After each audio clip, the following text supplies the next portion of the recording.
There were exactly $32.18 in Charlie Lovegood's bank account when her phone buzzed with a notification that didn't make sense. At first, she thought it was a scam. A new message on an app she downloaded on a whim 3 weeks ago, when the desperation had truly started to settle into her bones like cold. Exclusive companions for high-profile clients, the ad had promised.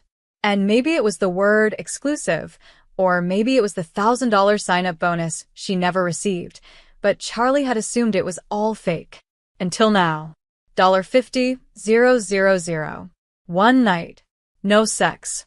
No strings. Just need you to look stunning and play nice. Are you available tomorrow? Her thumb hovered over the screen, trembling.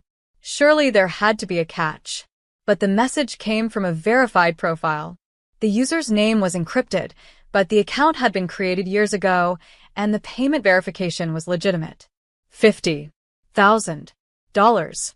She thought about her grandmother lying in a hospital bed, the endless bills piling up, the second notice she'd gotten from the electric company that morning. She hit accept, without letting herself think twice. The location was sent 10 minutes later, a private fitting at La Marche Atelier, the most exclusive boutique in Manhattan. The dress would be provided. Hair and makeup taken care of. Car service would arrive at exactly 3 p.m. tomorrow. And still, the client remained anonymous. Charlie barely slept that night, her brain spinning. What if it really was sex work? What if she got trafficked? Murdered? She couldn't afford to say no, not anymore. Not when they were going to kick Nana out of the care center by the end of the week. She showed up the next day exactly on time, because she couldn't risk them thinking she was unprofessional. The car was a sleek black Mercedes with a driver who called her Miss Lovegood and offered her still water and champagne. She took the water.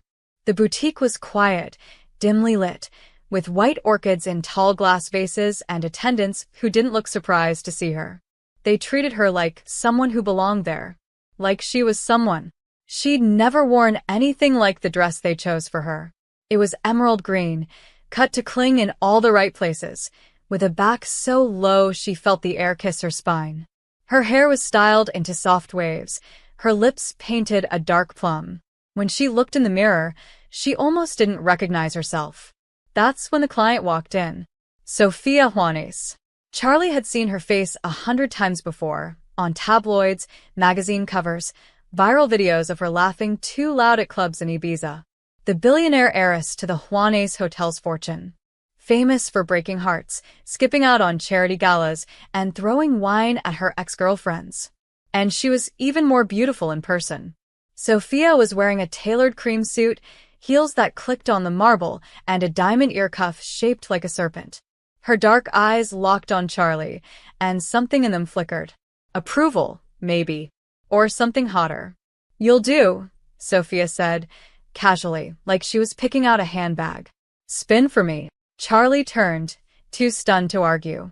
"You're prettier than your photos," Sophia added, and Charlie couldn't tell if it was a compliment or a warning. "The car will take us to the venue in 2 hours. I'll give you the basics now." She sat on the edge of the chaise lounge and crossed her legs. "We've been together for 3 months. We met at a gallery opening in Brooklyn. You're a struggling painter. I fell for you because you were the only one who didn't know who I was. My ex is getting married today, and my parents are convinced I'm still in love with her. You're here to prove otherwise. Questions?" Charlie blinked. "You're paying me 50 grand for one night of pretending?" 55, if you can pull off longing glances and light PDA, Sophia replied smoothly. 70, if you get my father to call you charming. Charlie opened her mouth, closed it, then said, "I'm not an actress. You won't need to be. Just be yourself. Smile at me like I'm the sun. Make it look real." But it's not. That made Sophia's expression shift. Just a little. Exactly. The wedding was held in a glass-domed rooftop garden filled with string lights and people who looked like they owned private islands. Charlie felt them staring as soon as they walked in, and she clutched Sophia's arm a little too tightly. "Relax," Sophia murmured in her ear. "They already want to believe we're in love. All we have to do is let them." Charlie was sure she was going to mess this up. But then Sophia reached down and laced their fingers together, and the heat of her skin made Charlie forget her own name. Ready to play the perfect girlfriend? Sophia asked, her voice lower now, smoky. And when Charlie looked up at her, the way her dark lipstick curved, the flash of her smirk, she felt something twist inside her, sharp and dangerous. "Let's give them a show," Charlie whispered. And the rest of the night unfolded like a dream dipped in poison. Sophia didn't just hold her hand, she touched her like she meant it. She laughed at Charlie's jokes like they were actually funny. She looked at her like no one ever had. And Charlie, who had never been good at lying, found herself blushing for real, smiling for real, wanting for real. The ex was blonde and brittle and didn't look happy to see them. The parents were statues carved from money and disdain. But Sophia stood taller with Charlie on her arm. And when Sophia brushed a kiss to her temple after her father said she seemed surprisingly pleasant, Charlie felt the tremor of something seismic shift between them. By the time they were alone again in the car, Sophia was silent, looking out the window. Charlie was still drunk on adrenaline. "So, that's it?" she asked, trying to sound casual. "Job done?" Sophia turned slowly. Her eyes were unreadable. "Come back to the penthouse with me." "What?" "I thought this was just for the wedding." "It was. But I'm changing the deal." Charlie stared. "Why?" "Because you made me laugh tonight. And I haven't laughed in months." Sophia leaned in then, close enough that Charlie could feel the whisper of her breath. "Stay." "Just a little longer." Charlie's heart hammered. She knew what she should say. She should walk away, take the money and run. But her mouth betrayed her before her brain could stop it. "Okay." Sophia smiled, and it wasn't cruel this time. It was dangerous in a different way. Like a secret. Like a dare. Charlie had never seen a place like this. Not in real life, not even in movies. Sophia's penthouse wasn't just expensive, it felt unreal. As soon as the elevator doors slid open into the apartment itself, Charlie was hit by the sheer silence of wealth. It wasn't cold silence, like in a museum. It was curated. Intentional. The kind of silence that said everything inside these walls had been chosen, not bought. Except that was impossible, because everything in here screamed money. The floor was smooth white marble, veined with gold, like something out of a Grecian temple. The ceiling stretched impossibly high above them, giving way to a massive skylight that revealed a wash of Manhattan stars. On one end of the open space, floor-to-ceiling windows overlooked the glittering city. On the other, a living area that looked like a Vogue spread had come to life, a pale velvet sectional the size of a boat, a fireplace framed in obsidian, art Charlie couldn't name but could feel pressing into her skin. "You live here," she said before she could stop herself, immediately regretting how small and wide-eyed her voice sounded. Sophia arched an eyebrow, toeing off her heels and tossing her blazer across the back of the couch. Disappointed. Charlie blinked. "What?" "No." "It's just, this is insane." "Good insane or run away now insane?" Sophia asked, pouring herself a glass of something amber from a crystal decanter. Charlie gave a half laugh. "I don't think I can even tell the difference anymore." Sophia held out the glass, but Charlie shook her head. "I think I'm still high from whatever perfume you were wearing." "That wasn't perfume," Sophia said, her lips curving as she took a sip. "That was me." There was that heat again, casual, like a spark flicked from a cigarette, but enough to set the air between them on fire. "Come," Sophia said, turning and walking deeper into the penthouse. "I want to show you something." Charlie hesitated, then followed. They passed a dining room with a table long enough to seat 20, a kitchen that gleamed with chrome and silence, and a hallway lined with black and white photography, some famous, some clearly personal. In one, a younger Sophia stood beside a woman Charlie recognized as her mother, striking, elegant, unsmiling. In another, Sophia was laughing with a girl who looked like a model and held a bottle of champagne upside down. "These are," Charlie started. "Memories," Sophia said. "Mistakes. Warnings."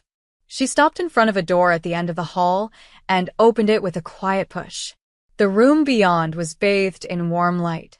It wasn't like the rest of the penthouse. It was softer, more lived in.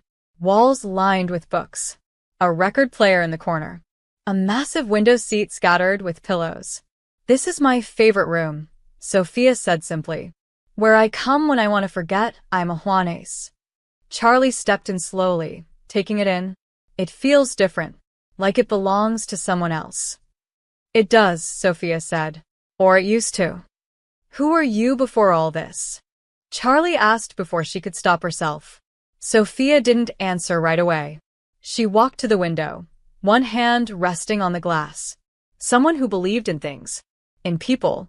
I used to think love could fix everything."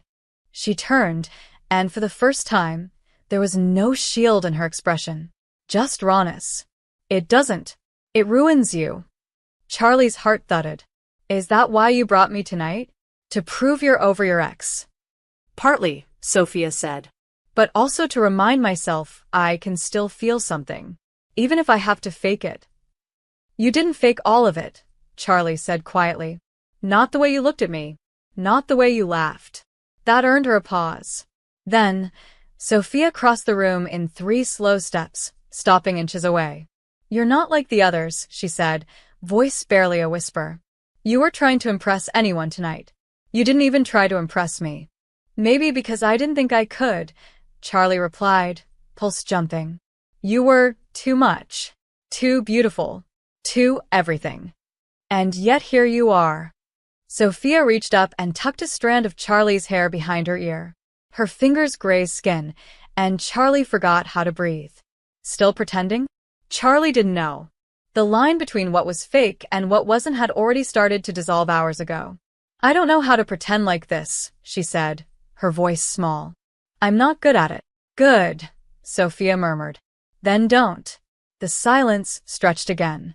But this time, it was thick with electricity. And when Sophia leaned in, Charlie didn't move away. Their lips didn't touch. Not yet. But they hovered there, breath mingling, suspended in something that felt terrifyingly real. Then, just as quickly, Sophia stepped back. "Let me show you the rest." Her voice was smooth again, back to untouchable. But something had cracked. Charlie followed, heart racing. They toured the rest of the penthouse in a blur. Sophia's bedroom, huge, minimalist, intimidating. The rooftop garden, shockingly green, with city lights glittering all around. And a guest room Charlie could barely process because she still felt the ghost of Sophia's almost kiss on her mouth. "You can sleep here," Sophia said, opening the door. "Unless you'd prefer something else." Charlie swallowed. "This is fine." "Good. "I'll have clothes brought up for the morning. Breakfast is whenever you want." She started to turn away. "Sophia?" Charlie said. She paused. "Why me? Out of everyone you could have hired?" Sophia's expression flickered, just for a second. "Because I wanted someone who wouldn't fall in love with me." Then she disappeared down the hall, leaving Charlie alone with a bed too big, a view too perfect, and a heart that wouldn't stop pounding. Charlie didn't sleep. Not really. She lay in the massive guest bed beneath linen sheets that smelled faintly of jasmine and something sharper, probably Sophia's perfume clinging to everything she touched, and stared at the ceiling while the city pulsed quietly outside the window. Every time she closed her eyes, she saw Sophia's face inches from hers, heard the low whisper of her voice, felt the phantom heat of almost kissing her. It wasn't supposed to feel like this. It was supposed to be a job. One night. $50,000. She'd smiled. She'd played the part. She'd made Sophia laugh. Love what you've seen so far and want to help me keep creating these awesome stories on this channel? Then subscribe and hit the bell. Your subscription supports the channel and makes sure you get more exciting stories. And now? She wasn't sure who she was playing anymore, or if it was still pretend. When morning came, pale and pink over the skyline, Charlie padded barefoot down the hall, awkward and unsure. She didn't know the rules. Did she leave without saying anything? Was breakfast included in the price tag? Did billionaires even eat breakfast? She found Sophia on the rooftop, wrapped in a silky champagne robe, barefoot, hair loose and falling down her back in waves. Sophia stood by the edge of the balcony, holding a glass of green juice like she hated it. "You don't sleep much, do you?" Charlie asked. Sophia didn't flinch. "Only when I forget how much I have to lose." Charlie joined her, arms crossed against the cold.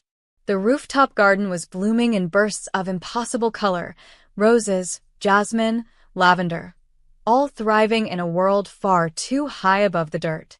"So," she said carefully, "are we pretending again today?" Sophia turned to her, eyes unreadable. "Only if you want to." "That's not an answer." "You want an answer?" Sophia asked, stepping closer. Fine. "I want you to stay. Longer than one night. Until, I don't know, until it stops feeling good." Charlie blinked. "And how long does that usually take?" "Depends," Sophia said. "Are you planning on breaking my heart?" "No," Charlie whispered. Good. "Then you'll last longer than most."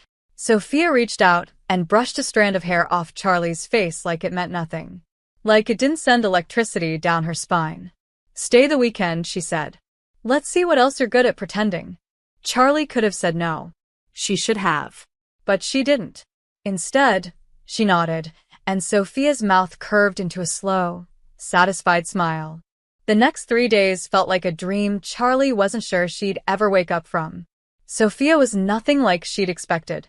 One moment, she was sharp and guarded, like a knife wrapped in diamonds. The next, she was soft, ridiculously so, reading poetry out loud in the library room, barefoot in silk pajamas, humming old Spanish ballads in the kitchen while she made espresso. And Charlie? She found herself responding in ways she didn't recognize. Laughing too loud, looking too long, wanting too much. They ate late breakfasts on the balcony, dinners by candlelight, and in between, Charlie played the role perfectly. The affectionate, fascinating girlfriend with messy hair and an honest smile. The staff adored her. Sophia's assistant, Miguel, whispered that Charlie was exactly what Ms. Juanes needs. But sometimes, when no one was watching, Charlie caught Sophia looking at her like she was something dangerous, something forbidden, something real. On Sunday night, everything shifted. They were sprawled across the velvet sectional in the main living room, a bottle of wine between them, a Spanish film playing in the background with subtitles neither of them were reading. Charlie had her knees tucked under her, Sophia stretched out beside her, one arm resting along the back of the couch, close enough to touch, but not quite. "This doesn't feel fake anymore," Charlie said, voice soft. "Is that bad?" "Only if you're expecting something real," Sophia murmured. "Aren't you?" Sophia turned her head, her face half-shadowed by the flickering light of the TV. "I can't afford to be," says the billionaire, Charlie said with a bitter laugh. "Money doesn't buy safety, Charlie. Or love. Or certainty. It just makes it harder to trust anything." "Then why me?" Charlie asked again. "Why keep me here if you don't trust me?" Sophia didn't answer. She sat up slowly, turned toward her. Her hand brushed Charlie's knee, lingered. "I don't want to be alone," she said finally. "And with you, I forget how much I hate everything else." Charlie's breath caught. The moment hovered, aching with tension. And then Sophia kissed her. It wasn't gentle.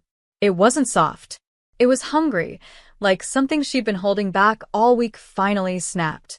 Charlie gasped, lips parting under Sophia's as fingers tangled in hair and breath tangled in breath. The kiss was heat and urgency and something else, something deeper, almost desperation. When they finally pulled apart, both breathless, Charlie looked into Sophia's eyes and saw panic flicker there. Was that still part of the act? Charlie asked, voice low.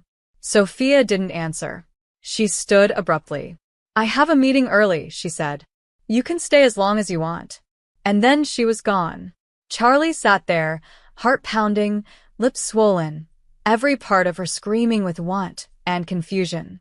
Because if it was just pretend, why had it felt like the truth? Charlie didn't see Sophia the entire next day. Not in the marble kitchen with its untouched breakfast spread. Not on the rooftop where the breeze always smelled like expensive flowers. Not even in the library, where Charlie found a half-drunk glass of wine left beside an open book, a mark of presence, but no one to claim it. The kiss had changed something. Or maybe it had just exposed what had been simmering beneath their carefully rehearsed roles. Charlie couldn't stop replaying it. The heat, the weight of Sophia's hands, the moment she felt something real shift between them. But it wasn't just the kiss that haunted her. It was how fast Sophia had vanished afterward. Like something inside her had panicked. Like getting close meant losing control. The silence stretched long past comfortable. Miguel told her Sophia was in back-to-back meetings. That she was traveling between properties, whatever that meant. But Charlie didn't believe him. She knew when she was being hidden. Or worse, avoided. That night, she sat on the edge of the guest bed and stared at her suitcase. She could leave. Take the money, the memory, the wound. But she didn't move. Because something deeper than fear was anchoring her now. Want. And not just for the penthouse or the safety of its walls. For Sophia. Complicated, unreadable, infuriating Sophia, who kissed like she was starving and fled like she was haunted. On the third day, a knock came at her door. When she opened it, Sophia stood there, backlit by hallway light, looking tired and unspeakably beautiful in an oversized black blazer and bare legs. "Get dressed," she said without preamble. "We're going out." Charlie blinked. "You haven't spoken to me in 3 days and now you want." "There's a gala tonight," Sophia interrupted. "I need you." "You mean you need your fake girlfriend?" "Yes," Sophia said, then softer. "And maybe I just need you." That silenced Charlie. "You'll have to wear something more appropriate," Sophia added. "I had a few options sent up." Charlie stepped aside, heart thudding, and saw the rack of designer gowns waiting near the closet. She chose one that shimmered like starlight, silver, backless, delicate but strong. When she walked out 20 minutes later, Sophia looked up from her phone and stilled. "That'll do," she said, but her eyes said something else entirely. The car ride was quiet. Tense. The space between them thrummed with everything they weren't saying. The gala was held at the Metropolitan Museum, all marble and candlelight and strings of violins. As soon as they stepped into the crowd, Sophia's arm slipped around Charlie's waist, possessive and warm. "Smile," she whispered. "You're the reason I'm still standing tonight." And Charlie did smile, but it felt like her heart was unraveling. They danced. They posed for photos. Sophia introduced her as "my girlfriend, Charlie," with such casual elegance it almost sounded real. And each time Charlie caught the flicker of doubt in a stranger's eyes, people wondering if it was true, if Sophia Juanes had actually fallen for someone, she held Sophia's hand tighter. In the quieter corners of the museum, they found each other again. Hushed moments behind columns and marble sculptures. Charlie caught Sophia looking at her like she was a secret. And it was too much. "Why did you kiss me?" Charlie asked, their bodies barely brushing in the shadows of the Egyptian wing. "Was it a mistake?" "It wasn't supposed to mean anything," Sophia said, eyes flicking away. "Then why do you keep looking at me like it does?" "Because I don't trust myself around you." "Then stop pretending." That hung in the air between them, heavy and dangerous. But Sophia only leaned in, her lips grazing Charlie's ear. "We're being watched. Look like you're in love with me." "I don't have to fake that," Charlie whispered, and Sophia's breath caught. They didn't kiss that night. Not in public. Not even in private. But when they returned to the penthouse hours later, a different kind of storm began to build. Sophia disappeared into her room. Charlie stood outside it for a full minute before walking away. But sleep didn't come. Not when her body still remembered the scent of Sophia's perfume, the weight of her gaze. Around 3 a.m., she gave up and went to the kitchen. And found Sophia already there, barefoot, in silk, drinking wine straight from the bottle. She didn't look surprised to see Charlie. "Couldn't sleep?" she asked. "No, same." Silence. Not awkward, not yet. Just full of too many things unspoken. "You looked beautiful tonight," Sophia said, not looking at her. "Thank you." They all believed it. "Which part?" "That you love me." Charlie stepped forward. "Maybe because I do." Sophia laughed, short, disbelieving. "You can't. You don't know me." I know that you kiss like you're afraid of what comes after. I know that you run when something feels real. I know that you're scared to be loved because you've been broken before. That made Sophia go still. And yet here I am, Charlie said softer. Still here. Still wanting you. Sophia turned, and her eyes weren't cold anymore. They were wounded. Desperate. And then she crossed the room and kissed Charlie like she was drowning in it. No hesitation this time. No escape plan. Just heat and hunger and hands pulling closer. It wasn't gentle. It wasn't polite. It was fire. When they broke apart, Sophia pressed her forehead to Charlie's. I don't know what this is, she whispered, but I don't want to lose it. Then stop pretending it's not real, Charlie said. And this time, Sophia didn't walk away. Charlie woke up wrapped in warmth that didn't belong to her. Sophia's arm draped over her waist, possessive even in sleep, her breath soft against the back of Charlie's neck. For one disoriented moment, it didn't feel borrowed. It didn't feel like pretend. It just felt real. But then Charlie opened her eyes and remembered where she was, still inside the gilded cage of Sophia's world, still swimming in the blurred waters between performance and truth. The sheets were silk. The scent in the air was Sophia's skin and wine, and the faintest hint of orange blossoms. Charlie had never felt so simultaneously content and exposed. She slid carefully out of bed, trying not to wake her, her bare feet soundless against the marble. In the bathroom, she stared at herself in the mirror, unsure of the woman looking back. Her mouth still tasted like Sophia.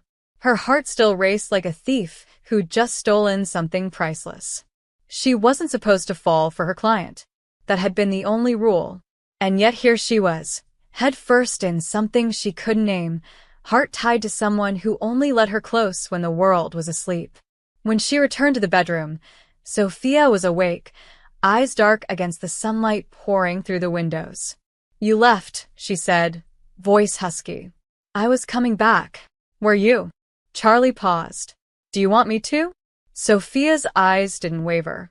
I don't know what I want when it comes to you. That was the closest thing to vulnerability Charlie had ever heard from her. And it made her chest ache. She climbed back into bed, sitting cross-legged beside her. You don't have to know, Charlie said softly. You just have to let it happen. Sophia looked at her like she wanted to believe that, like she was fighting the part of herself that didn't. This can't last, she said. Why not? Because people like you don't stay with people like me. What does that even mean? It means I destroy things. People. I get too close, and then I panic. I ruin everything I touch. Charlie leaned forward, brushing her fingers against Sophia's. Maybe I want to take that risk. You shouldn't. But I already have. Sophia didn't answer, but she didn't pull away either. And for now, that was enough. They spent the rest of the morning in a strange kind of peace. Sophia let her guard down just enough to make Charlie feel like she wasn't imagining it, the possibility of something more. They ate breakfast on the balcony in oversized robes, their knees brushing under the table, the silence between them charged but not tense. Charlie told a story about her childhood, about sneaking candy into her grandmother's nursing home room and getting caught by a nurse who ended up being her first crush. Sophia laughed, really laughed, and Charlie felt it settle deep in her bones like warmth after a long winter. But the spell broke by late afternoon. It started with a phone call. Sophia answered in Spanish, sharp and clipped, pacing near the floor-to-ceiling windows. Charlie didn't understand most of it, but she heard the shift in tone. The tension. The name, Camila, repeated more than once. When Sophia finally hung up, she stood silent for a moment, jaw clenched. What is it? Charlie asked gently. Sophia didn't look at her. Nothing that concerns you. The walls went up so fast it made Charlie dizzy. Is Camila your ex? Don't, Sophia snapped. Don't ask questions you don't want the answers to. I'm not afraid of the answers, Sophia. I'm afraid of you shutting me out again. This isn't about us. Then what is it about? Sophia crossed the room, suddenly furious. She's trying to ruin me, all right? She's threatening to leak private messages, photos, says I owe her. Says she made me who I am, and now she wants to watch me burn. Charlie stepped back, stunned. What does she want? Money. Publicity. Blood. I don't know. And what are you going to do? I'm going to control the narrative before she can, Sophia said, cold and sharp. I'm going to remind the world that I've moved on, that I'm in love. Charlie's stomach turned. You mean with me? Yes, Sophia said.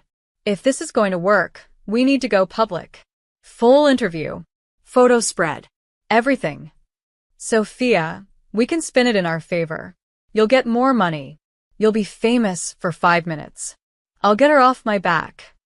Is that all I am to you? Charlie asked quietly. A tool? A distraction? You're the only thing that's made me feel sane in months, Sophia whispered. That's not nothing. But it's not love either. It's what I can give you. Charlie looked at her, really looked at the fear behind her anger, the way her hands trembled slightly, the crack in the perfect mask. I want to help you, she said, but I won't be used. Then walk away, Sophia said, her voice brittle. Take the money and go. Is that what you want? Sophia didn't answer, and that silence said everything. Charlie left the room. She didn't leave the penthouse, not yet. But she needed air. Space. A second to remember who she was before this beautiful disaster crashed into her life. She stood on the rooftop, staring out at the endless skyline, wondering if she could survive loving someone who didn't know how to be loved back. 10 minutes later, Sophia joined her. No robe, no mask, just a black sweater and bare feet, her hair a mess from running her hands through it too many times. Camila was my first, she said quietly. The first person I let see everything. And she used it against me. You think I'll do the same? I don't know, Sophia said. But the thought of trusting you terrifies me. Then that's exactly why you should, Charlie replied. Because the only way out of this is through it. Sophia reached for her hand. Held it tight. Stay. For how long? Until it's not pretending anymore. Charlie didn't answer with words. She just stepped closer, and Sophia wrapped her arms around her like she didn't want to let go. Charlie wasn't prepared for the flashbulbs. She thought she was. She had done what Sophia told her to. Sat through the interview, smiled like she meant it, answered the invasive questions with just enough grace to seem polished, just enough vulnerability to seem real. But nothing could prepare her for what came next. By the time they stepped out of the studio and into the waiting black SUV, Charlie's face was already splashed across a dozen gossip blogs and social media threads. Sophia Juanes' mystery girlfriend finally revealed. From rags to riches. Who is Charlie Lovegood? Painter? Barista? Heiress? Everything we know, and don't, about the woman who tamed the queen of scandal. And they were tame, compared to what came later. The headlines got bolder. The speculations crueler. People dug up her old high school photos. Found the hospital fundraiser page she'd made for her grandmother's treatments. Criticized her clothes, her teeth, her past. But the worst part wasn't the press. It was the comments. Anonymous, sharp as blades. Gold digger. She's clearly an actress. Sophia must be having another breakdown. Let's be real, this girl won't last a month. Charlie tried not to read them, but it was like standing in front of a fire and trying not to feel the heat. She felt it. All of it. The day after the interview aired, she sat curled on the penthouse's massive couch, phone in hand, eyes glassy. Sophia watched her from the doorway, her jaw tense. Why do you care what they think? She asked. Because they don't know me, Charlie said. But they talk like they do. Like I'm some fantasy you created to distract them. You're not a fantasy. Aren't I? You're the only real thing I have left, Sophia said softly. And it was almost enough to make her forget. Almost. Until her phone rang. It was the nursing center. Her heart stopped, fear crashing in before she even answered. Charlie, her grandmother's voice chirped, breathless but delighted. I just saw you on TV.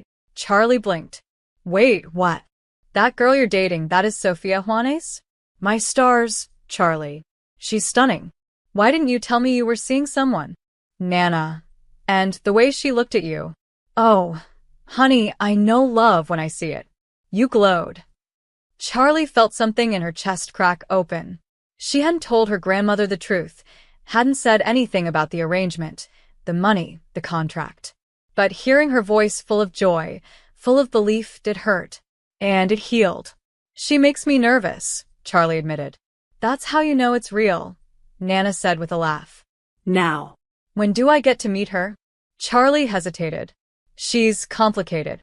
So were you at 19? This is different. I don't care if she's the Queen of England. If she's with you, I want to meet her. Charlie bit her lip. Okay, I'll ask her. Good girl. Charlie hung up and sat there, heart pounding, staring at the city skyline like it might offer answers. Later that night, after Sophia returned from a late meeting, Charlie stood in the kitchen doorway, gathering courage. My grandmother saw the interview, she said. Oh. Sophia raised a brow, sipping from a glass of something dark. She was thrilled. She wants to meet you. Silence. Then, and what did you say? That I'd ask. Sophia looked away. Charlie, she's not press. She's not family. She just wants to know the woman she stopped herself. Almost said love. The woman who changed everything. Sophia's eyes flicked back to her. Why do I scare you? Because I'm falling for you, Charlie said, barely audible. And I don't know if you're real or just another illusion you've mastered. Sophia put the glass down. I'm scared too, she said. But I want to meet her. You do? If she's part of you, then yes. I want to meet every part of you. A week later, they flew to Boston in Sophia's private jet. Charlie didn't know what to expect. She didn't know if Sophia would wear a mask of charm or retreat into silence. But as they pulled up to the modest care center, something softened in Sophia's posture. This is where she lives? She raised me, Charlie said. She gave up everything when my mom bailed. She's the only person who's ever loved me unconditionally. Then I'll be on my best behavior. Charlie gave her a shaky smile. Inside, Nana was waiting, sitting in a floral armchair like a queen on her throne. Well, now, she said, grinning from ear to ear. You're even prettier in person. Sophia blushed. Actually blushed, and Charlie nearly fainted. Thank you, Sophia said, offering her hand. You must be the famous Nana. That I am. And you must be the one keeping my granddaughter awake at night. She keeps me awake too, Sophia murmured, and Nana laughed so hard she wheezed. They talked for over an hour. About everything and nothing. Nana told stories about Charlie's childhood, embarrassing ones, of course, and Sophia listened like each word mattered. She even helped Nana open a stubborn jar of jam, smiling the whole time. Afterward, when they walked through the garden behind the center, Charlie reached for Sophia's hand. You didn't have to come. But you did. Thank you. She reminded me of someone, Sophia said.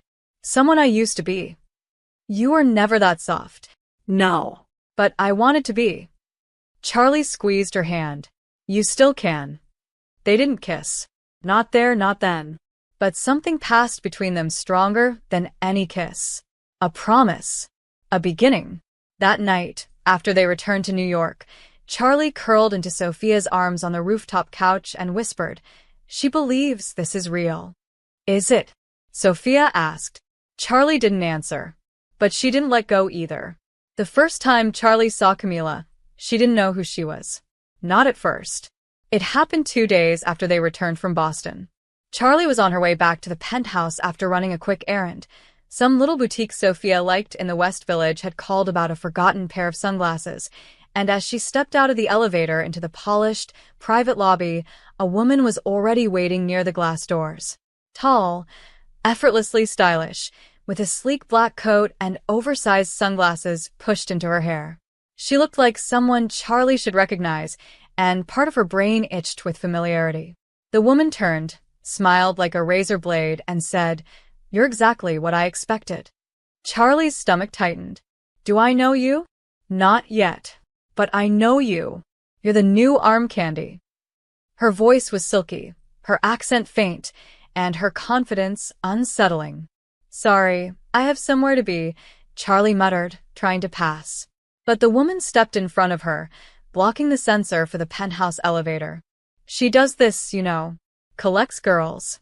Makes them feel special." Her smile sharpened. "And then she leaves pieces of them behind when she's done." Charlie's spine straightened. "Excuse me?" "Tell me," the woman interrupted, "did she cry yet? Has she told you how broken she is? How she's incapable of love?" "That's my favorite part. The performance. She's so good at pretending to be vulnerable, isn't she?" Charlie's breath hitched. She felt the heat rise in her chest, a mix of anger and something colder. "Who are you?" The woman tilted her head, amused. "Ask her about the night in Montauk. Ask her who ended up in the hospital and why. Then tell me if she still looks like someone you can trust." And then she was gone, slipping out of the building with the same elegance she arrived with, leaving nothing behind but a name Charlie suddenly remembered. Camila. Charlie stood frozen in the marble lobby, her heart pounding. She took the elevator up in silence, questions clawing at her throat. The doors opened into the penthouse, and there Sophia was barefoot, in silk shorts and an oversized sweater, flipping through a folder of contracts with a glass of wine half-finished beside her. "You had a visitor," Charlie said flatly. Sophia looked up, startled by her tone. "Who?" "You tell me." Sophia's mouth tightened. "Camila." "You knew she came?" "She called security. Said she was dropping something off. I didn't think she'd wait." Charlie stepped into the room slowly, setting the sunglasses on the counter like they were suddenly irrelevant. "She said something about Montauk." A beat of silence. Then another. Sophia didn't answer. "She said someone ended up in the hospital," Charlie pressed.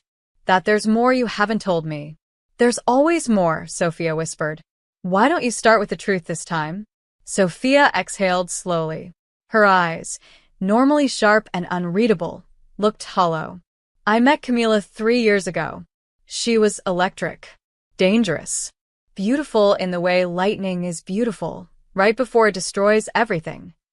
She walked to the window, her back to Charlie. "We were toxic. Addicted to hurting each other. We'd break up, make up, break something else. It got physical. Violent. I drank too much. Said things I can't take back."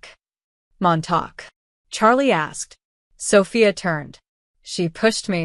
I hit my head. Spent the night in the ER getting stitches. She said it was an accident. I believed her. For a while." "Did you ever push her?" Sophia didn't answer. "Sophia, no. But I wanted to. And that terrified me." Charlie's chest felt tight. She wanted to reach for her, to offer comfort, but she didn't know if it was her place anymore. "Why didn't you tell me this?" "Because I didn't want you to see me the way she does." "Weak." "Wrecked." "You're not weak. I am when it comes to her." Charlie swallowed. "Is that why you brought me into this? To replace her?" "No," Sophia said sharply. "I brought you in to erase her. And somewhere along the way, I stopped pretending." That hung in the air, heavy with truth. "She's threatening to go public," Charlie said. "With what?" "Photos. Texts. Whatever she thinks will hurt you the most. Let her." "Sophia, I'm done hiding," she said. "If she wants to expose me, let her. I'll survive." Charlie stepped forward. "Not alone." Sophia looked at her, eyes shining. "You'd stay? Even after all this?" "I'm still here, aren't I?" For the first time that day, Sophia let herself breathe. She crossed the room and took Charlie's hand, pressing it to her chest. "You feel that?" she whispered. "That's the part of me that only beats when you're near." Charlie felt her throat close. "Then don't push me away again." "I won't. I can't." They stood there, forehead to forehead, and for the first time in days, the silence between them wasn't full of secrets, it was full of survival.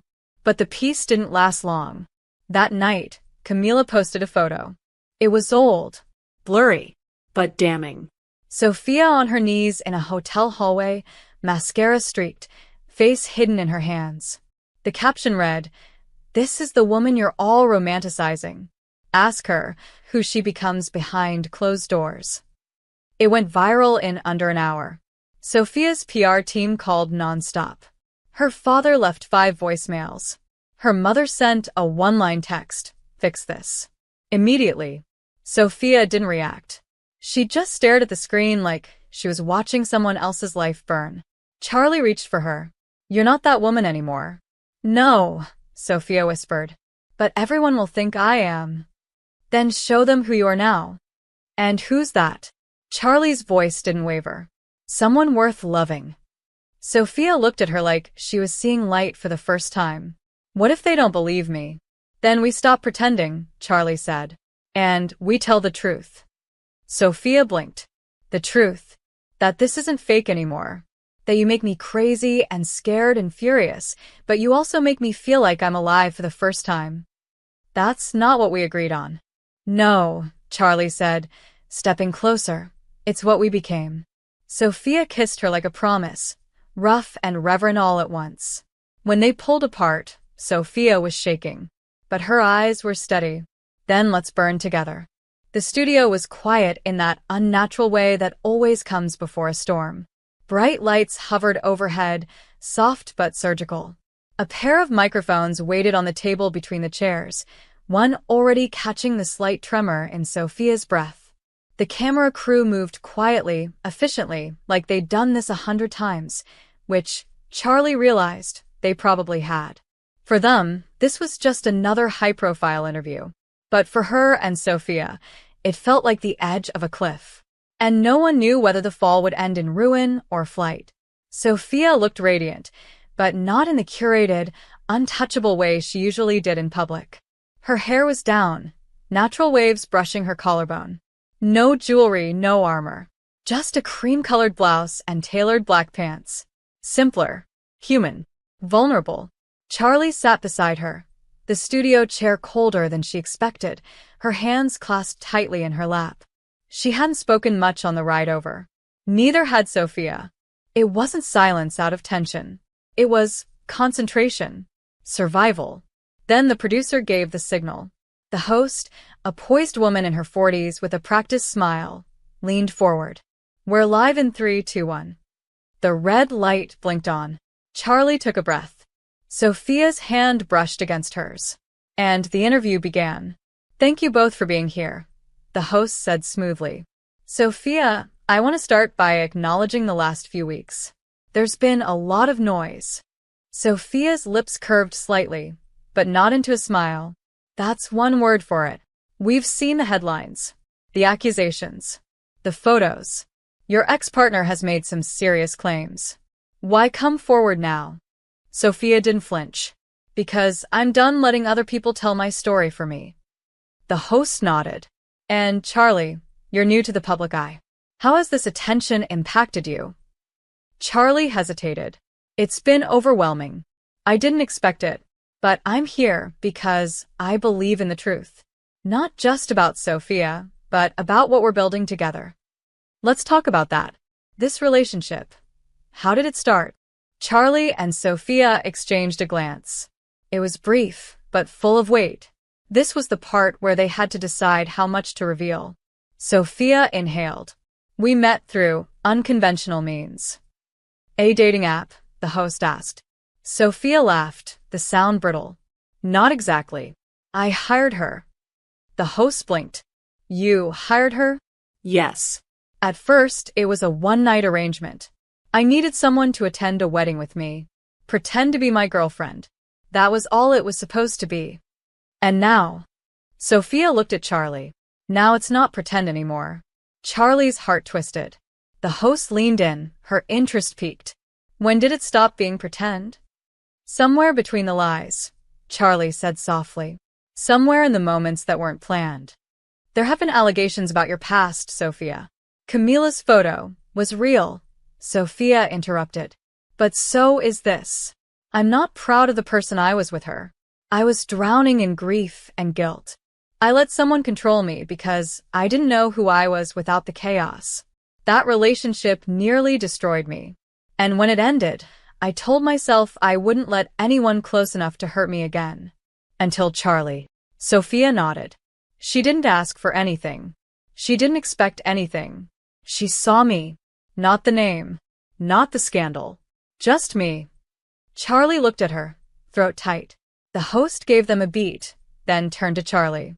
And how do you feel about the money? About the fact that this started as a transaction? Ashamed, Charlie admitted. Not because I needed the money, I did. My grandmother's medical bills were piling up. I was desperate. But I'm ashamed that I agreed to sell something as intimate as love, even if it was just acting. Because somewhere along the way, I forgot how to pretend.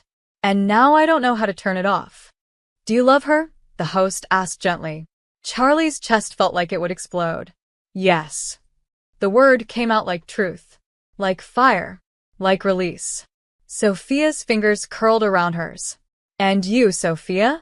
I don't know if I know how to love, she whispered. But I know I don't want a life without her in it. The interview ended there, not because they'd run out of time, but because there was nothing else to say. The red light clicked off. The studio dimmed. The silence that followed felt fragile. And then came the aftershock. It wasn't immediate. But by the time they returned to the penthouse, the world was already reacting. The interview was being clipped, shared, analyzed. Fans defended them. Critics tore them apart. Hashtags trended.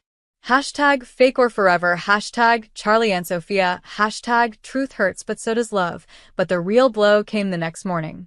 An email. No sender. No signature. Just one line and a PDF attachment. Charlie opened it, and her blood ran cold. A copy of the original contract. The one Sophia had signed. With Charlie's full name. The amount paid. The terms. Someone had leaked it. She walked into the kitchen, heart pounding, and slammed the paper on the counter. Sophia looked up from her coffee. Where did you get that? Email. No name. But we both know who it was. Sophia's face darkened. Camila. The whole world knows now, Sophia. The exact amount. The transaction. That I was hired. We already said that in the interview. We hinted. We didn't give them numbers. Dates. My name in bold under the price like I was a product. I'll fix this. How? With another lie? With the truth. Charlie laughed bitterly. We keep saying that, but every time we get close, you pull back. You still haven't said it. Said what? That you love me. Sophia's jaw tensed. You know how I feel. I think I do. But the world's screaming that I'm a whore, a manipulator, a nobody, and you won't even say it. Because I'm scared, Charlie. So am I. But I still said it. On live television. Sophia stood. Do you think I haven't risked anything? My entire life is being ripped apart. And what do you think mine is? I have nothing but you. Nothing. And now even that feels like something I'm begging for. Silence. Charlie's eyes burned. I can't keep fighting for someone who won't fight for me. Sophia's voice cracked. Please don't leave. Charlie stepped back. Then say it. Say you love me. Sophia opened her mouth. Closed it. And Charlie knew. That was her answer. She turned and walked out the door. Boston wasn't far enough. Charlie had hoped the distance would dull the ache in her chest, that the cold air and familiar streets would settle the storm inside her. But every step she took felt like dragging grief behind her. She stayed in her grandmother's guest room, surrounded by quilts and framed photos from a life that had once made sense. It should have been comforting. It wasn't. Every time she closed her eyes, she saw Sophia, sharp angles and soft contradictions, her silence louder than any goodbye. The city buzzed with the aftermath of the leak. Charlie saw her own name on tabloid covers at gas stations. The paid girlfriend, Charlie Lovegood's price tag for romance. Her phone didn't stop buzzing for days. Calls from journalists. Emails from gossip sites. A few offers, tasteless and lucrative, reality shows, interviews, podcasts. She ignored them all. Her heart wasn't for sale anymore. Not even a piece. Sophia didn't call. She didn't text. She didn't show up. And Charlie hated that it still surprised her. She'll come, Nana said one night as they played cards in the quiet kitchen. She just doesn't know how to cross the distance yet. It's not distance, Charlie muttered. It's fear. She's too afraid to let herself love someone. And you're not. I was. But I chose her anyway. Then maybe she needs to see what it feels like to be chosen back. That night, Charlie lay in bed staring at the ceiling, wondering if love was always supposed to feel like this, like waiting at a train station with no arrival time. Meanwhile, in Manhattan, Sophia was unraveling. Her penthouse had become a museum of her mistakes, every corner echoing with Charlie's laughter, every room holding a ghost. She tried to work. She tried to bury herself in meetings, contracts, events. But nothing stuck. Her mind kept drifting. To green eyes and fearless honesty. To the girl who had walked out the door when Sophia couldn't say the one thing she needed to. I love you. The words haunted her, lived in her throat, heavy and choked. Not because they weren't true, but because they were. And that made them dangerous. Loving Charlie meant tearing down every wall she'd spent years building. It meant letting someone see her completely. And what if that ruined them both? Miguel found her on the rooftop one evening, hunched over a glass of something expensive she hadn't tasted. She's gone, Sophia said without looking up. And whose fault is that? Miguel asked gently. Mine. Then fix it. She deserves better. She deserves a chance to choose that for herself. That night, Sophia opened a drawer in her private office. The contract was still there, crisp and cruel. She burned it, watched the flames eat away the paper, the signatures, the price. Then she booked a flight to Boston. Charlie was sitting in the garden with Nana when the car pulled up. She didn't move at first, just stared, frozen, as the door opened and Sophia stepped out in jeans and a dark coat, looking raw and real and terrified. She's here, Nana whispered, eyes twinkling. You going to sit there and let her steal the show? Charlie stood slowly. Sophia met her halfway. They didn't speak right away. Just stood in the winter sunlight, years of silence compressed into seconds. I don't have a script, Sophia said finally. Good, Charlie replied. Because I'm done acting. Sophia exhaled, trembling. I'm sorry. For what? For hiring you. For pretending. For making you feel like love had to be earned. And now I know better. She reached into her coat pocket and pulled out something small. A burned corner of the contract. I destroyed it, Sophia said. Because none of this should have had terms. Not you. Not us. Charlie's eyes burned. Then what are we? Real, Sophia whispered. Terrifyingly, painfully real. And I love you. I think I have for a long time, even when I didn't know how to say it. Even when it scared me. Charlie swallowed hard. It still scares you, doesn't it? Every second. Then say it again. Sophia stepped closer, hands shaking as she cupped Charlie's face. I love you. Charlie didn't cry. She kissed her. It wasn't dramatic or polished or perfect.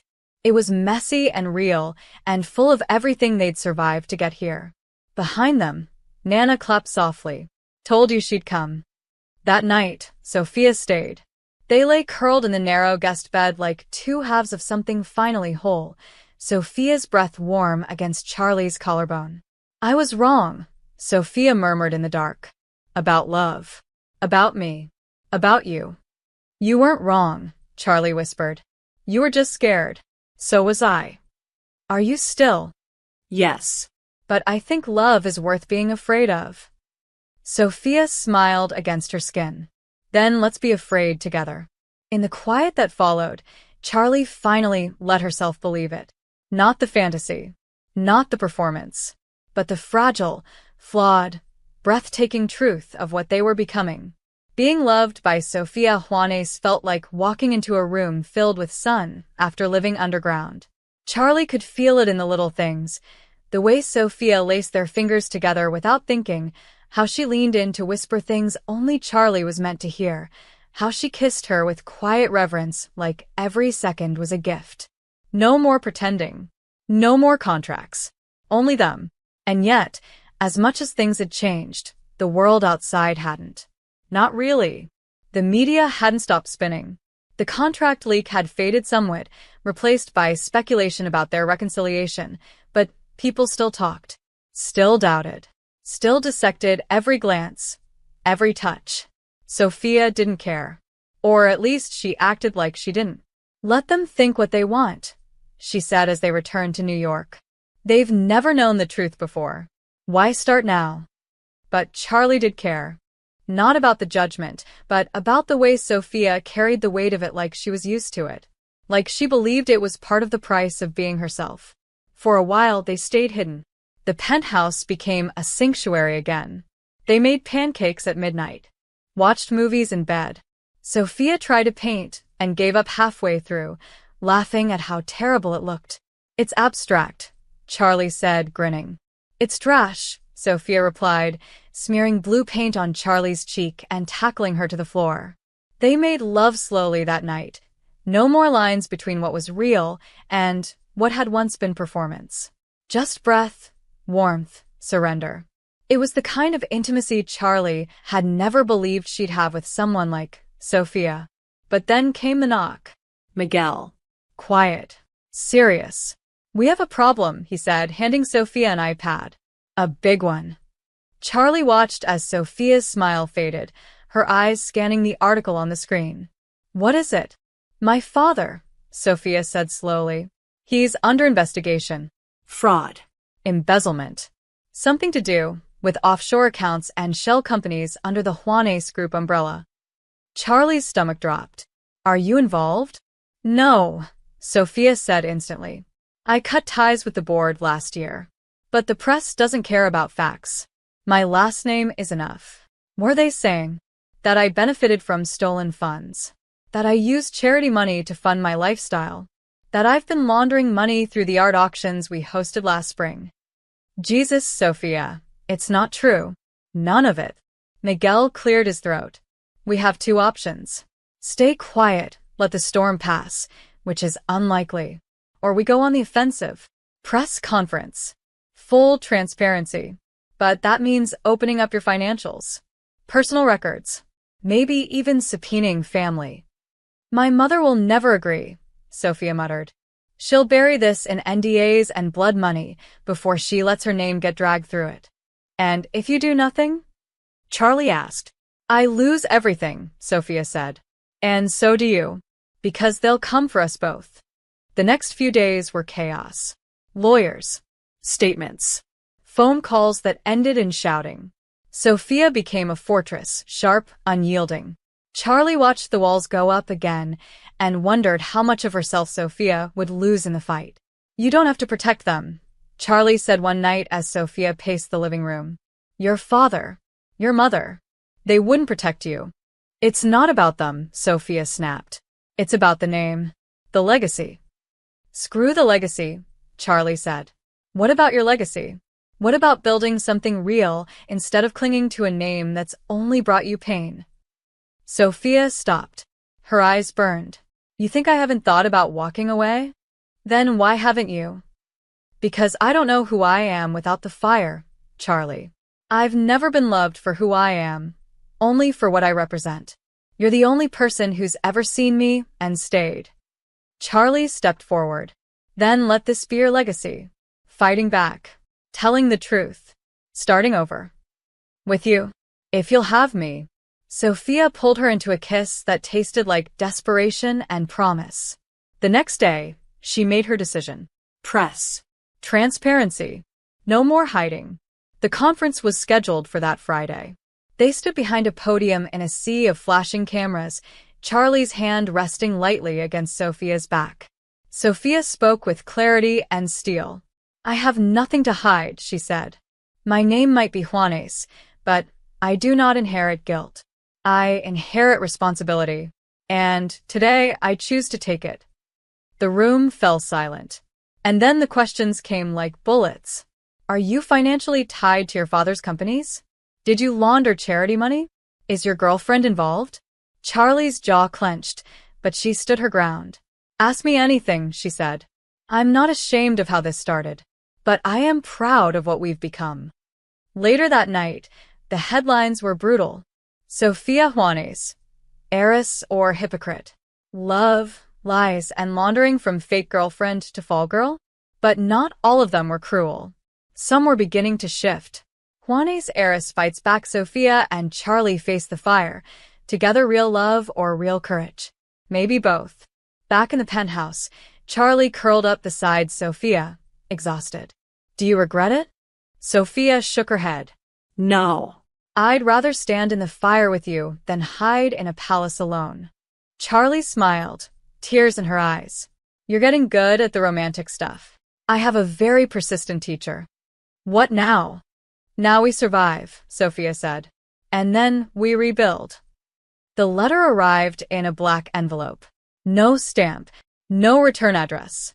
Just a gold seal, one Charlie had seen before, embossed on documents in Sophia's office, etched into the stone at the entrance of Juane's International, the crest of a dynasty that was rotting from the inside out.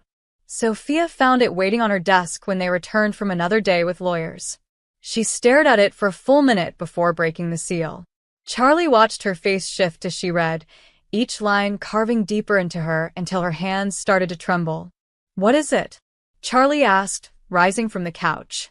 Sophia didn't answer right away. She simply handed the letter over. The handwriting was old-fashioned, precise, painfully familiar. It was her father's. The letter had been written 6 months ago, long before the investigations, long before the leaks. A posthumous contingency.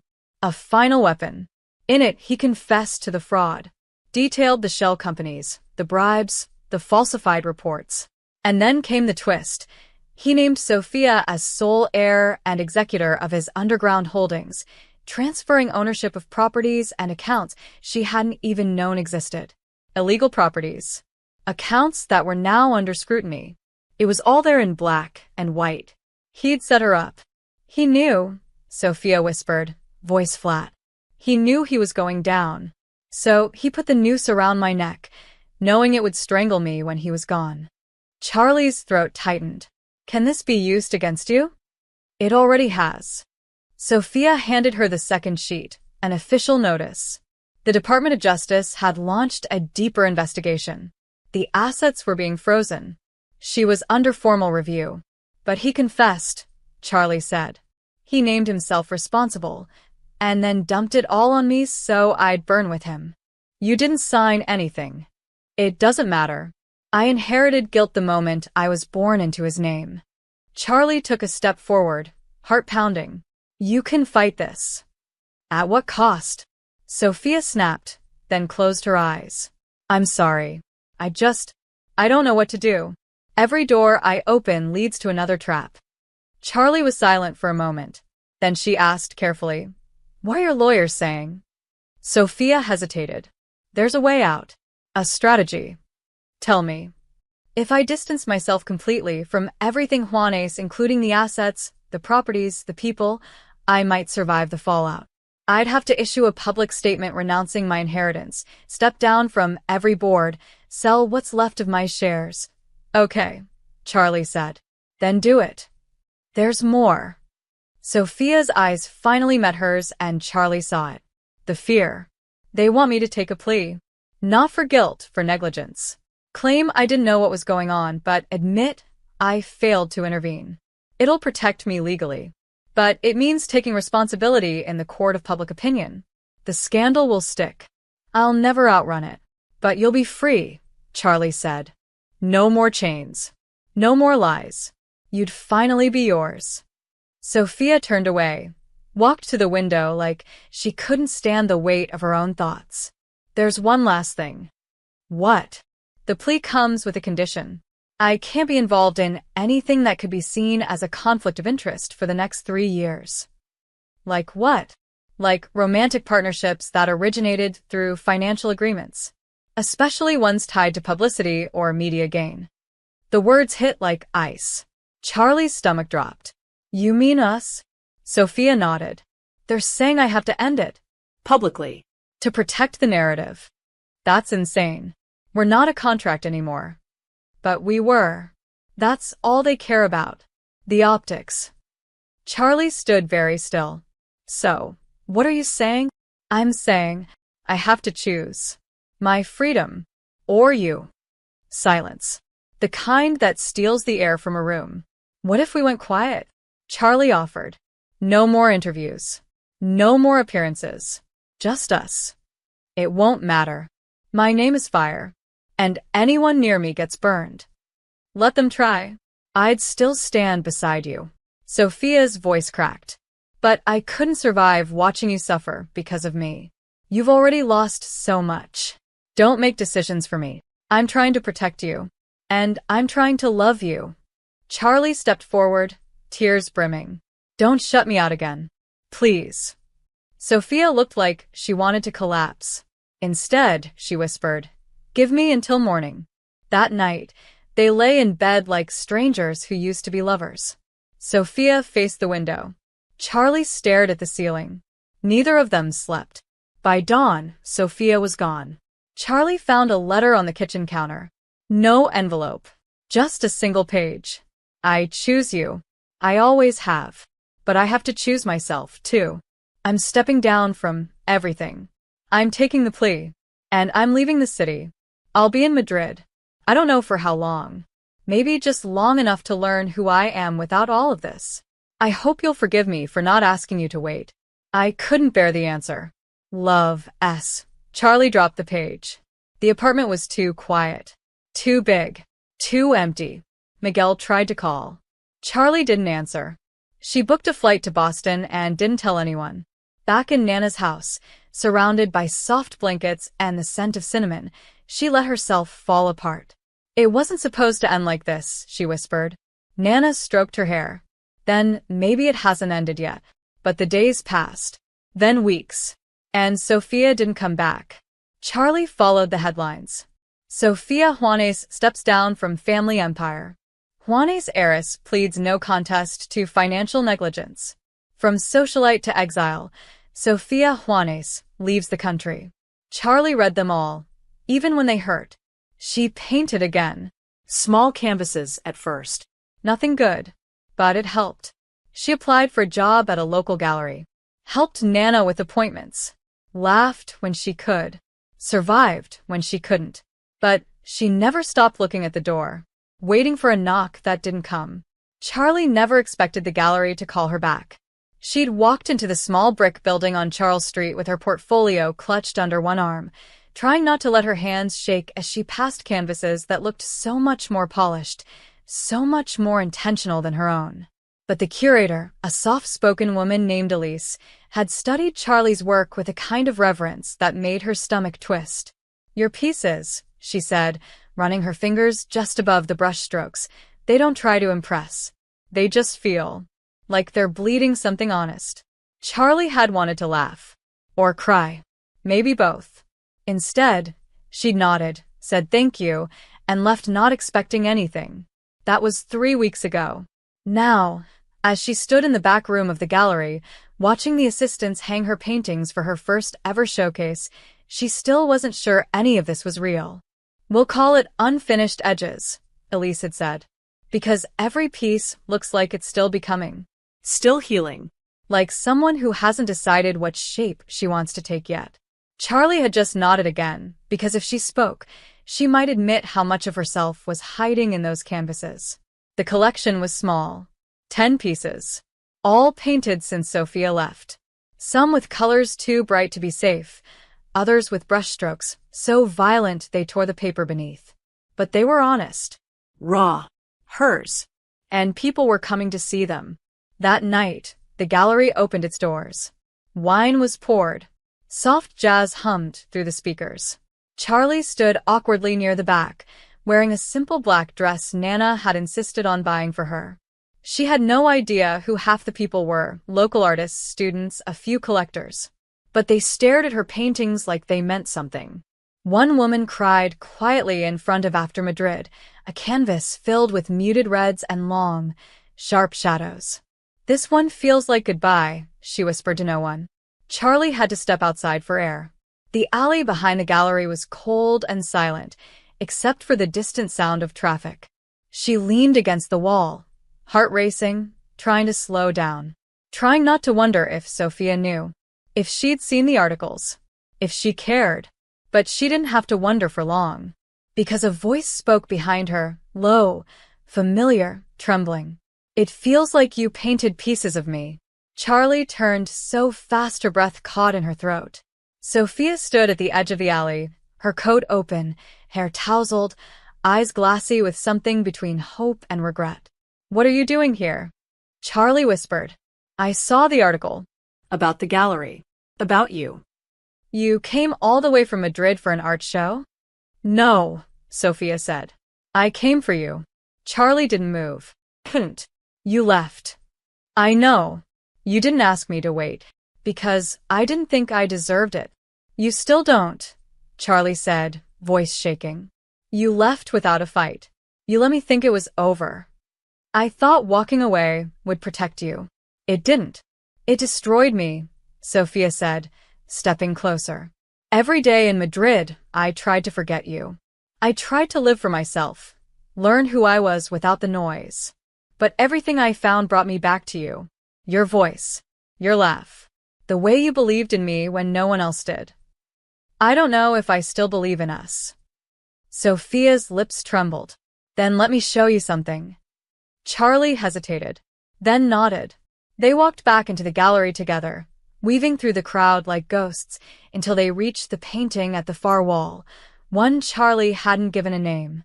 Just a blank plaque beneath a storm of indigo and ash, and a single streak of gold that cut through the center like a wound refusing to close.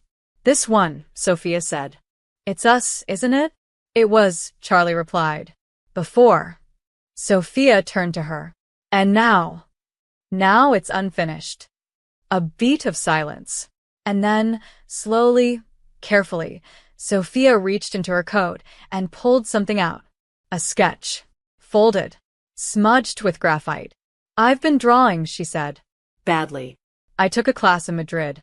The teacher said I have no sense of scale, but..." She opened the paper. It was a portrait. Of Charlie. Hair wild. Eyes fierce. Mouth caught mid-laugh. Not perfect, but intimate. Real. "I drew you from memory," Sophia said, "because I didn't have anything else left." Charlie stared at it, her heart cracking open. "You really are terrible at scale." Told you. And then, before she could stop herself, Charlie reached for her, pulled her into a kiss that tasted like everything they'd been holding back. It wasn't soft. It wasn't polite. It was a return. When they pulled apart, Sophia was crying. "So, are we still unfinished?" Charlie wiped her thumb beneath Sophia's eye. "We're becoming. That's better." That night, Sophia stayed. Not because she was hiding, but because she belonged. They curled into the small guest bed at Nana's house like no time had passed, and Charlie pressed her forehead to Sophia's. "This doesn't fix everything. I know. But it's a start. Then let's start. Again. As long as it takes." Charlie smiled. "No more contracts." "Only one," Sophia whispered. "I'll love you. Always. Without terms." And for the first time in months, Charlie let herself believe it might actually last. Sophia never imagined she could live in a house where the floor creaked and the air smelled like cinnamon instead of perfume. She didn't know what to do with the quiet. With Charlie humming off-key in the kitchen, wearing socks that didn't match, or Nana shouting from the other room that someone had left the peanut butter open again. It was domestic. Ordinary. Unpolished. And Sophia loved it. She didn't need headlines or grand gestures. Just the way Charlie reached for her hand in the morning, kissed her cheek while passing her tea, called her mi amor when she thought no one was listening. She was learning what it meant to be grounded, to be wanted without needing to perform. She painted in Charlie's tiny sunroom. Bad paintings. Terrible ones. She laughed more, slept better. She let herself be loved. And she tried to love Charlie back in the way she deserved, quietly, daily, fiercely. But some ghosts don't stay buried. It started with an invitation. Embossed. Impossibly formal. A charity gala to benefit children's mental health, hosted by the Juanes Foundation, a legacy that, despite Sophia's resignation, still bore her name. "I didn't know they were still using the foundation," Charlie said, reading over her shoulder. They shouldn't be, Sophia muttered. I pulled out of the board months ago. But they've always known how to use my image. You don't have to go. No, Sophia said slowly. But I want to. Why? Because I'm tired of letting them speak for me. This might be my only chance to close that door with my own voice. Charlie hesitated. Then I'm going with you. You don't have to, Sophia, Charlie said firmly. If you go back into that ballroom alone, I know exactly what will happen. You'll put the armor back on. You'll smile through your teeth and bleed behind your back, and no one will even notice. So no, you're not going alone. Sophia nodded. And for once, she didn't argue. The gala was held in New York. Grand ballroom. Crystal chandeliers. White-gloved waiters gliding across marble floors. Sophia looked out of place and entirely at home in a black satin gown that hugged every part of her Charlie had once only been allowed to admire from a distance. Charlie wore dark emerald, soft and sleeveless, her hair pulled up in a way that left Sophia breathless. They entered hand in hand. Every head turned, and for a moment, Sophia felt all her years of pretending rise to the surface like a tide. But Charlie's hand squeezed hers, and she stayed above water. Sophia. A voice called from across the room. Familiar. Cold. Her mother. Regina Juanes moved toward them like a blade in pearls, expression unreadable.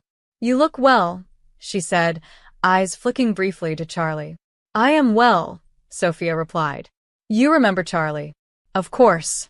The artist. The woman I love, Sophia corrected. Charlie stood taller at that, proud and steady. Regina's mouth tightened.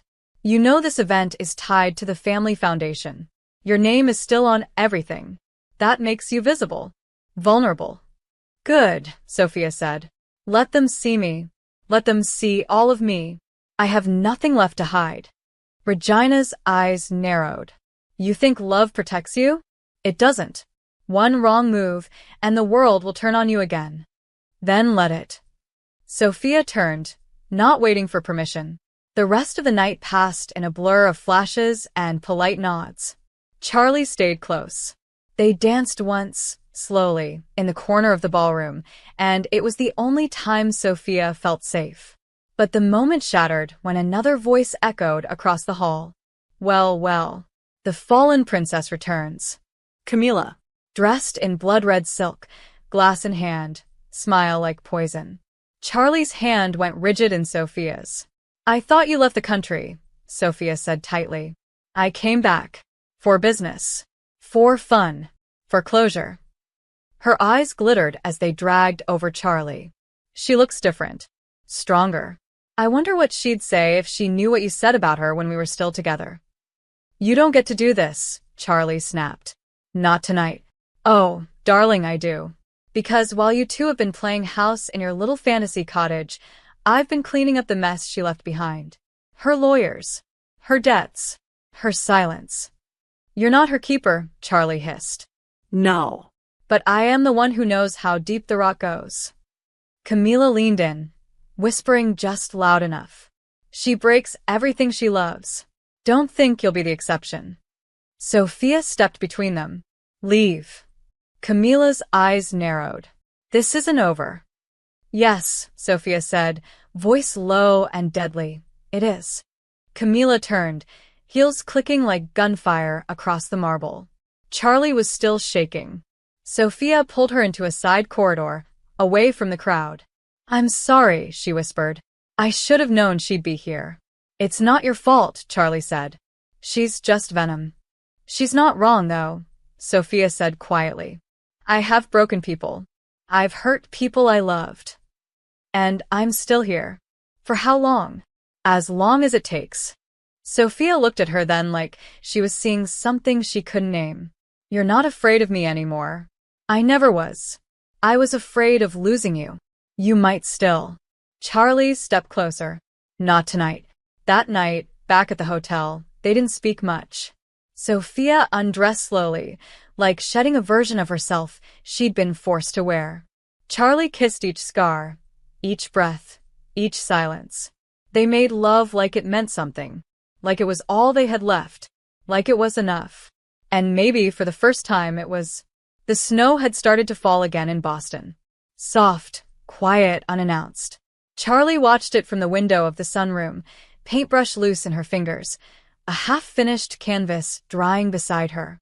Sophia was curled on the floor with a book open in her lap, hair a mess, glasses sliding down her nose, wearing Charlie's oversized sweatshirt like it was always meant to be hers. This was what healing looked like. Not loud, not perfect, just ordinary, sacred peace. But peace has a way of being temporary. The call came that afternoon. Miguel. "You're not going to believe this," he said. "Then say it fast," Sophia replied, already bracing. "Your father's estate just settled. Quietly. Under pressure from international regulators. And there's a clause they missed, a property transfer he put into motion before everything blew up. It was delayed due to the investigation, but now it's clear. He signed over a vineyard. In Catalonia." Sophia blinked. A vineyard? A small one. Private. Not public-facing. But legally, it's yours. "And why are you calling me about this?" "Because the foundation that operates it wants to buy it back. But the new director thinks you might be interested in taking it over instead. They're offering to let you run it. Not as a Juanes. As Sophia. A clean name. A fresh start. All yours." Silence stretched long on the line. "Where's the catch?" "There isn't one. This is the first thing in your life that doesn't come with a trap." "Give me a few days," Sophia said quietly. "Of course," Miguel said. "And Sophia?" "Yeah. Congratulations." She hung up and didn't say anything for a long time. Charlie found her still staring out the window when she came downstairs with 2 mugs of tea. "You look like someone just offered you the moon." "They might have." Sophia took the cup absently. "My father left me a vineyard. In Spain." Charlie blinked. "That's random. Tell me about it." "But there's more. I have the option to take it over. Run it. Leave all of this behind." Charlie sat down beside her, watching her carefully. "And, do you want to?" "That's the thing," Sophia said. "I think I might." "Then what's stopping you?" Sophia looked down at her hands. "You." Charlie went very still. "You're not a reason to stay here," Sophia said quickly. "You're the only reason I'd want to take this leap. But I won't ask you to follow me again. Not after everything I've already asked you to give up." "You're not asking me," Charlie said softly. "Not yet. Because I'm scared. So, ask me anyway." Sophia met her eyes. "Would you go with me?" Charlie didn't hesitate. "Yes." "Charlie, you gave up your last name. Your legacy. You stepped into fire for me more than once. Why would I hesitate to follow you into sunlight? You'd be leaving your life here. And starting one with you. Do you really think I'd trade that for anything?" Sophia reached for her hand. "Are you sure? You're not the only one who's been waiting for a fresh start, Sophia. I've painted the same skyline for years. Maybe it's time for a new horizon." Sophia exhaled, laughing as her eyes filled. "God, I don't deserve you." "Too late," Charlie said, kissing her. "You've got me anyway." The decision was made in days. The gallery helped Charlie pack up her final collection. Elise cried when she left, swore they'd do a show in Barcelona one day. Nana kissed both of them goodbye with tears and a whispered, "Don't forget to live," before they boarded the plane. The vineyard was nothing like Sophia had imagined. It wasn't grand or famous. It was quiet, nestled between hills that smelled like rosemary and warm stone. The house was modest, old, creaky in all the right ways.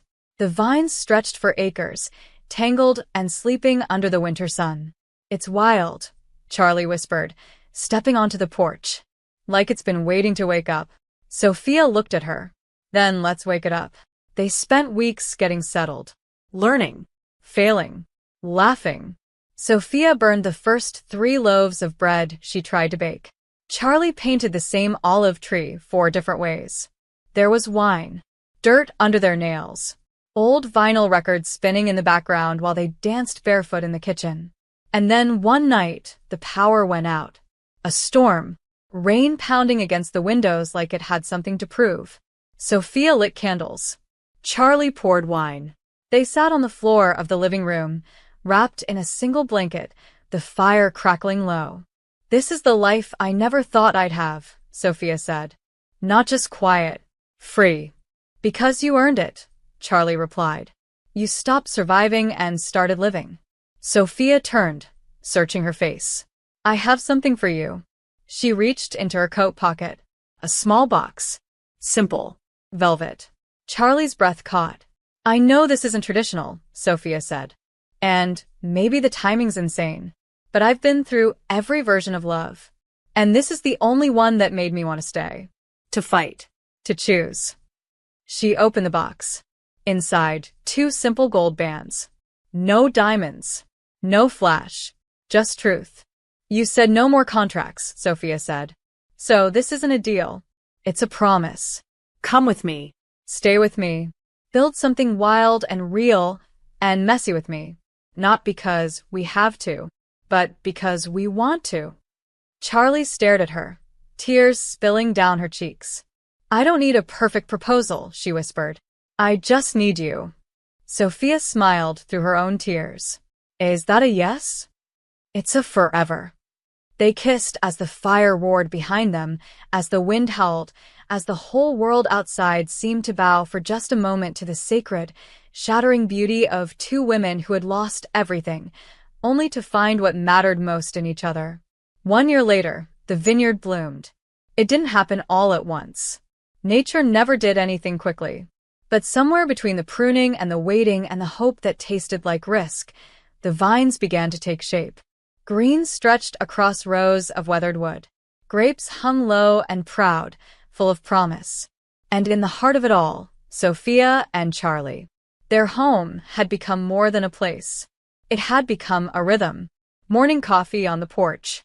Charlie painting in the shade of the olive tree that now had a name, Esperanza. Sophia keeping books she swore she hated but now treated like scripture. Long days of work. Longer nights of tangled limbs and laughter that cracked like wine being uncorked. They'd built something out of ruin. Not perfectly. Not easily. But honestly. The grand opening of the vineyard, Juanes no longer attached to its name, was set for the first weekend of June.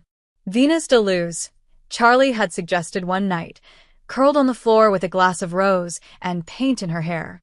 Vines of light, because that's what this place feels like. A second chance that decided to grow. Sophia hadn't argued. The name stuck. Invitations went out quietly. Friends from both their old worlds and their new. Journalists were gently turned away. No headlines. Just people. Community. Celebration. Miguel was the first to arrive. He hugged Sophia like a brother and handed Charlie a bottle of wine she immediately placed at the center of the table like it was sacred. Elise came too, laughing at the dust and hugging Charlie so tight she nearly cried. Even Nana made the trip, escorted by 2 retired nurses and full of commentary. "I didn't fly across the ocean just to drink," she said, holding a flute of champagne. "I came to see if she finally learned how to cook." "She has," Charlie grinned. "Barely. But she kisses like a dream," Sophia added, leaning in to prove it. Nana raised her glass. "Then you're forgiven." There were speeches. Not formal ones. Just toasts that turned into confessions. Charlie stood at dusk with a glass of wine that carried the first fruits of their labor and looked out at the crowd. "A year ago," she said, "I was painting in silence. I thought my story had already been written, that I was only meant to survive, not bloom. But then I met someone who made me feel like I was sunlight, like I was possible. She's stubborn and moody and a nightmare in the morning, but she saved me. By letting me save her, too." Sophia stood beside her, arm around her waist, tears unapologetically falling down her cheeks. "I didn't know how to be loved," she said. "And I definitely didn't know how to love without conditions. But Charlie taught me, every day, with every fight, every silence, every forgiveness. She showed me that even someone who's been broken and rebuilt 100 times can still find a home in someone else." The guests clapped, cried, kissed their glasses. And when the stars came out, everyone danced. The kind of dancing that's messy and joyful and full of bare feet and grass. Charlie spun in Sophia's arms like the world hadn't tried to tear them apart. And when the music slowed, Sophia leaned close and whispered, "Do you remember the wedding? The one where I was your fake girlfriend, and we almost murdered each other with flirtation?" That one. Yeah. Why? Because I was thinking we never had our own. Charlie stilled, slowly pulled back. "Are you proposing again?" "Not proposing," Sophia said.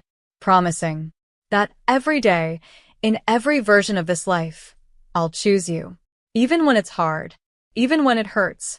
Even when the vineyard burns down, and we're back to peanut butter sandwiches and broken heaters. You're it for me." Charlie kissed her like a vow. "Then let's say yes. Every day. No altar needed. No dress code. Just us.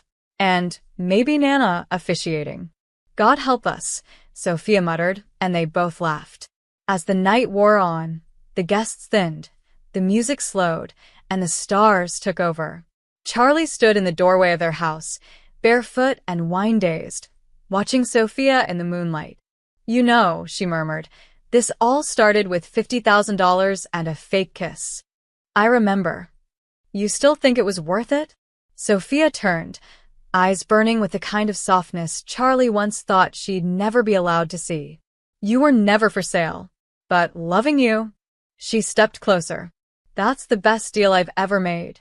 Charlie kissed her under the stars, surrounded by vines and lavender and everything they'd grown together. No contracts. No lies. Just the sacred, irrevocable